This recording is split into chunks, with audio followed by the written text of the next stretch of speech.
So Tony Stewart and the Home Depot Chevrolet are going to go for it and try to steal a win on fuel mileage.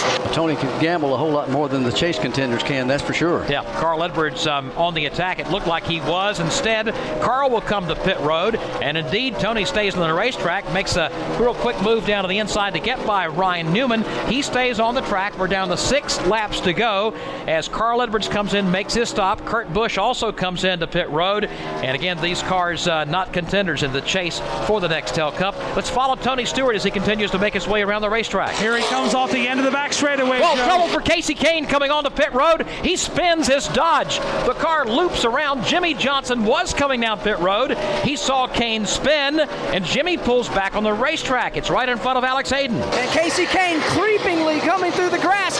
He cannot get the car fired. Here comes his teammate teams from Elliott Sadler's crew trying to push him. Casey Kane may be out of gas. The team trying to push him down towards his pit. Casey Kane spit all the way down towards turn number 1. Elliott Sadler's team member trying to push him down. Now a can of ether is in the hand, and a sprint is on, trying to get Casey Kane to his pit box. Trouble again for one of the championship contenders. Couldn't tell what made him spin up there. Just looked like he was going to make a normal pit stop, and all of a sudden the car looped around. Now here comes Jimmy Johnson in to make a stop. He's not going to gamble.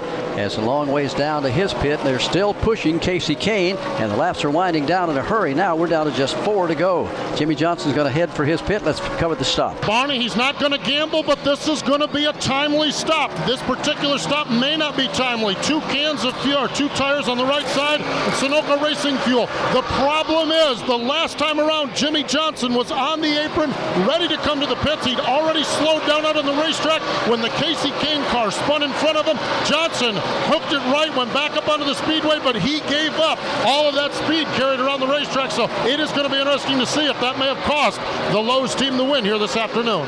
So Tony Stewart gets the lead. We're down to 3 laps to go. The question is, does he have enough fuel? He's over in turn 2. And he is just riding right now. He is letting Dale Earnhardt Jr. power by him on the outside. Greg Biffle will go next. Stewart just trying to milk that Chevrolet home. He is trying to get every ounce of fuel he can out of that fuel cell. He lets Dale Earnhardt Jr. go. Now he lets Greg Biffle go. He's got about a half a lap lead over Casey Kane.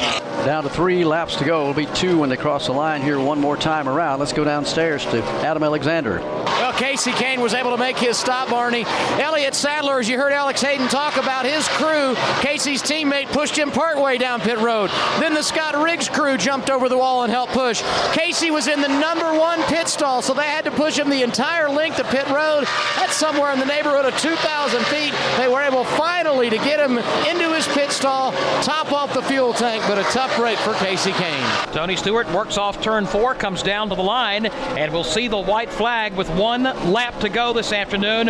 One more try, one more trip around this 1.5-mile track, hoping the fuel will hold out. He's in turn 1. Just trying to nurse the Home Depot Chevrolet home. Any slower, he might be able to get out and walk off the top of turn number 2 for the final time. Tony Stewart looks like he's out of gas. He begins to wobble on the back chute. Stewart has run dry. He has run dry. He is down to the inside and off the pace. His lead now a half a lap over Casey Mears and the Home Depot Chevrolet creeping very slowly through turn 3, trying to make it to turn 4, trying to make it to the checkered flag. Tony Stewart comes rolling slowly off turn number 4, trying to make it back to the start-finish line.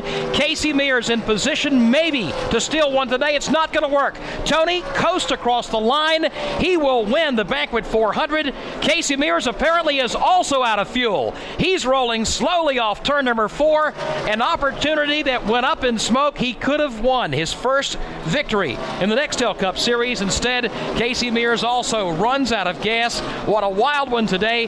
Tony Stewart wins. Casey Mears second. Mark Martin finishes 3rd. Dale Jarrett is 4th. Jeff Burton comes in 5th. Let's go to pit road. Greg Zipadelli, they needed 71 laps. You got 70.5 laps. Congratulations, Greg. Oh, that was close. But we had nothing to lose. You know, the pressure's off us right now. And, we went to Loudon and we said we were going to win. And we've kind of had that attitude to do whatever we can. We can take those chances. And, we did what we had to do today. Proud of this team. They had a great job. We had a really good car. I mean, we had a top 3-4 car all day. 48 definitely was a class of the field there at the end, but we did what we had to do. He did what he had to do, and I had to go see my boys. Greg Zipadelli, Tony Stewart, and the Joe Gibbs Racing Home Depot Chevrolet are headed to Gatorade Victory Lane at Kansas.